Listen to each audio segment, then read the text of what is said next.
Magandang araw sa inyong lahat. Welcome to my YouTube channel, Trending Pinas TV. Prediction para kay former Vice President Leni Robredo, ito na sabay nating reaksyonan.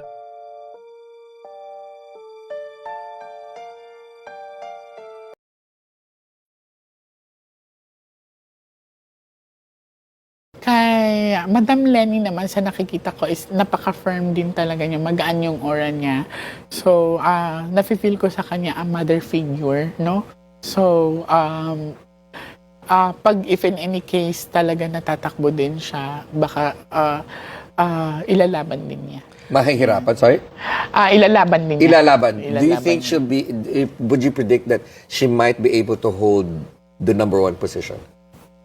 Medyo 50-50 chances. 50 chances. Yes, This is a 50-50 chance. Sa totoo naman po talaga, si Binibining Leni Robredo ay isang kapitapitagang matalinong tao na may sincere ding magtrabaho. At nakita niya yon, nakita ito ng buong mundo.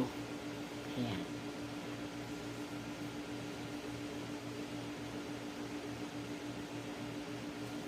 Kaya lang po dito, sinasabi po ng tarot na hanggat maaari, kinakailangang magkaroon siya ng bakal na kamay. I mean, bakal na kamay, yung may kasamang puso, pero may kasamang bakal na kamay para mapatupad ang mga batas. Yun po.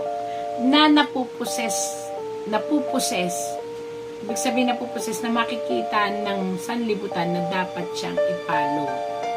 Yan. Kung siya ay tatakbong bilang presidente.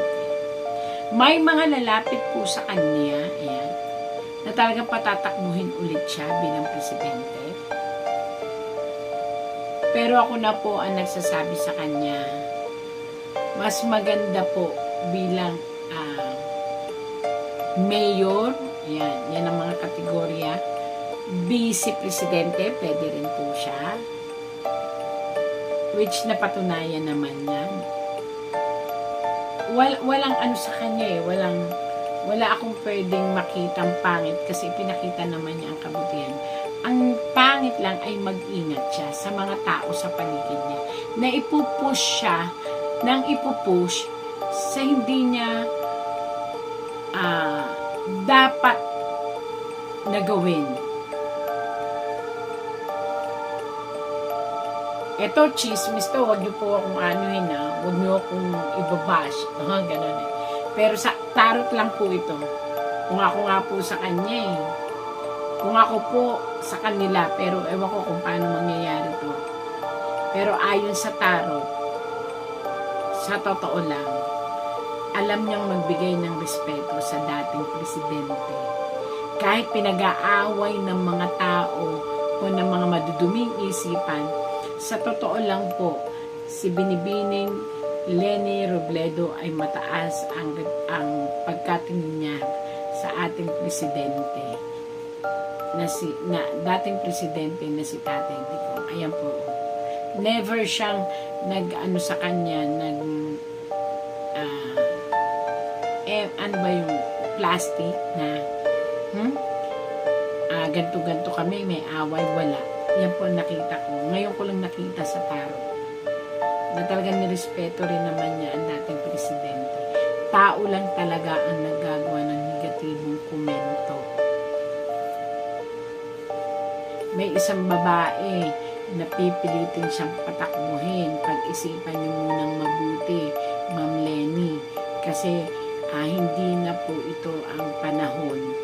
Kumbaga nakalampas na po ng panahon na dapat kayo ay maupo sa isang mataas na pedestal. Dahil karapat-dapat din naman po kayo. Kaya lang po sa ngayon, sa dami po ng labanan, ito ay labanan ng dapat mayroon kang bakal na sitwasyon na kamay at determinasyon.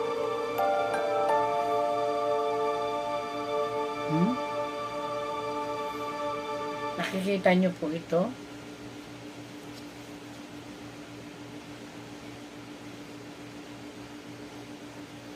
Bakit po may pula?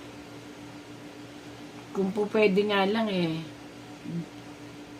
mag-team up na lang sila ni Ma'am BP Sara at saka ni Ma'am Leni Robredo. Kung ang iisipin lang, ito po sabi po ng tarot, sabi ko nga po sa inyo, ang tarot na ito ay buhay, nagbibigay siya ng solusyon. Kung gusto nyo talagang maiangat ang bansang Pilipinas, bakit hindi na lang magkaisa ang dalawang magigiting na babae?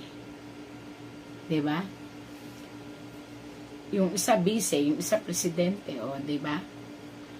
Pero I don't know kung maging posibilidad. Pero ang sabi ng tarot, alisin lang ang pagkakanya-kanya, ang dilawan, ang pink, pula, represent of pink, and green, represent of Inday.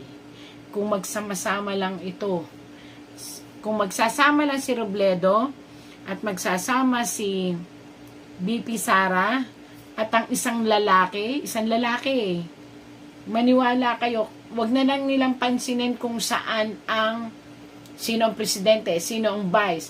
Kumbaga, puso na lang ito na mailigtas lang ang bansang Pilipinas dahil ang dami ho talaga, lumabas ho dito na talagang ang bansang Pilipinas, ito ay nasa masamang istasyon na ng korupsyon. Ayan. Pwede po ito, kung ito'y naririnig lang ng tatlo, si Ma'am BP Sara, ayan, kaya green, pero tough, tulungan na lang ng isang lalaki na mataas ang paninindigan at ito'y bata pa. At si Ma'am Leni Robredo, alam nyo kung bakit lalaki yan? Kasi kinilala siya, ang pula is parang pink yun ang representative. Kasi kinilala siya una sa asawa niya. Doon nang siya nag-umpisa, di po ba? Dati, ayan bakit, kitang-kita. Green. Sara Duterte. Lalaki. Bata pa. Vice Presidente. Tapos, gawain na susuporta dito. Basta silang tatlo magkakasama. Yun po ang sabi ng tarot, hindi po ako sinasabi lang ang solusyon para mawala ang korupsyon. Sana yun ang sinabi po ng tarot na magkasundo-sundo lang talaga. Wala nang kulay-kulay. Kung talagang mahal ninyo ang bansang Pilipinas, kayong mga mahal ng tao, i-set aside na muna yung mga pride, yung mga taong nagdidikta sa kanila ng kung ano-ano. At the end of the day, Pilipino tayong lahat. Ang dapat lang ay bumangon. Ayan, at babangon pag yan tatlong yan magsama-sama.